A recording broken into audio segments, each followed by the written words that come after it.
It was supposed to be a night full of laughter, music, and birthday candles, but by morning, 17-year-old Claudia King had vanished, leaving behind a house full of half-eaten cake, worried friends, and one of the strangest mysteries Britain had ever seen: the perfect night that turned dark. On April 17, 2012, Claudia's home in Brighton, England, was filled with celebration. Her parents had decorated the living room with pink balloons and fairy lights.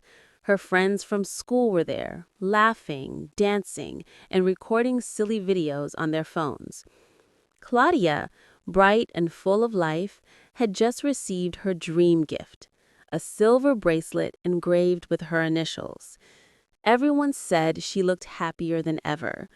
But behind her smile, something was troubling her, something even her closest friends didn't fully understand.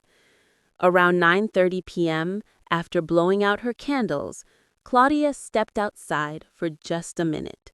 She said she wanted some air and took her phone and light jacket. No one thought much of it, but 10 minutes passed, then 30. When she didn't return, her best friend Megan went looking for her. The front gate was slightly open, and the cool sea wind swept through the street. Claudia was gone. The search begins. At first, her parents believed she might have gone for a walk or to meet her boyfriend, Ethan Rowe, a 19-year-old college student from London. But when midnight came and she still hadn't returned, panic began to set in. Her father called the police just after 1 a.m. Officers arrived within minutes, searching the neighborhood and nearby beach. Claudia's shoes, purse, and gifts were all still inside the house. Her phone, however, had gone offline at 9:47 p.m., less than 20 minutes after she'd stepped outside. By morning, search teams, helicopters, and volunteers were combing the coastline. The once celebratory house was now surrounded by flashing lights and detectives. The boyfriend's secret. Ethan claimed he had not spoken to Claudia that night. He told detectives they'd had an argument days earlier about his messages to another girl. He said he stayed in London the entire evening, but police quickly discovered inconsistencies. Traffic cameras caught Ethan's blue Ford Focus entering Brighton around 8:45 p.m., just 45 minutes before Claudia vanished. CCTV footage from a nearby petrol station showed him buying fuel and looking visibly nervous. When confronted, Ethan changed his story. He admitted he'd come to Brighton to surprise her, but insisted he never reached her house. However, his car's GPS showed he stopped near Marine Drive, less than a mile from the last signal of Claudia's phone. Detectives began to suspect that Ethan had met Claudia outside the house and that something terrible had happened soon after. The bracelet and the clue. 10 days later, hope turned to heartbreak. A jogger found a silver bracelet buried in the wet sand near the Brighton pier. The same bracelet Claudia had been wearing at her party. Nearby, police discovered a torn piece of her dress, stained with what appeared to be oil and sea residue. Forensic tests confirmed both items belonged to Claudia. Traces of petrol were found, the same kind used in Ethan's car. Detectives brought him back in for questioning.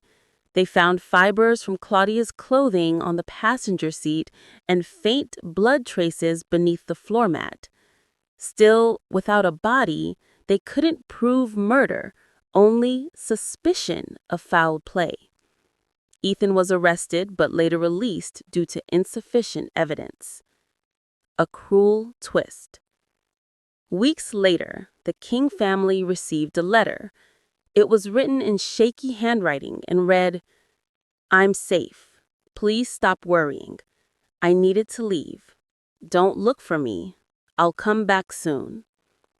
The letter was postmarked from a nearby town. For a moment, Claudia's parents believed she might still be alive, but DNA tests revealed the letter was a hoax, written by a man obsessed with the case who wanted attention. It was a cruel blow to a family already living in torment. Years of silence. For 7 long years, Claudia's parents refused to give up. Her photo stayed pinned on every notice board in Brighton. Each year on her birthday, people gathered by the beach, holding candles and praying for answers. Rumors spread. Some believed Claudia had run away, others thought she'd been taken by a stranger. But her mother always said, Claudia would never leave without saying goodbye. And she was right. The shocking discovery. In September 2019, a maintenance worker cleaning a storm drainage tunnel near the Brighton seafront found something chilling. Human remains tangled in debris. DNA confirmed what everyone had feared. It was Claudia King. The post-mortem revealed blunt force trauma to the back of her head and traces of petrol in her hair and clothes. Investigators believed she was struck near the beach and left near the shore, where the tide washed her into the drainage system. New forensic technology found Ethan's DNA under her fingernails, proof of a struggle.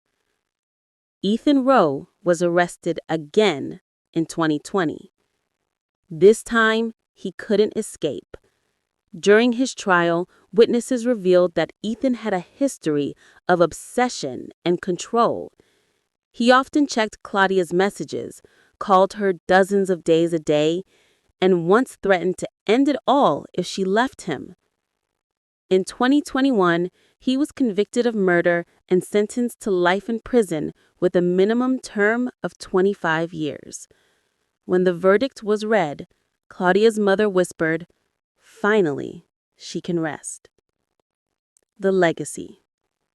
Today, the case of Claudia King remains one of Britain's most haunting modern tragedies.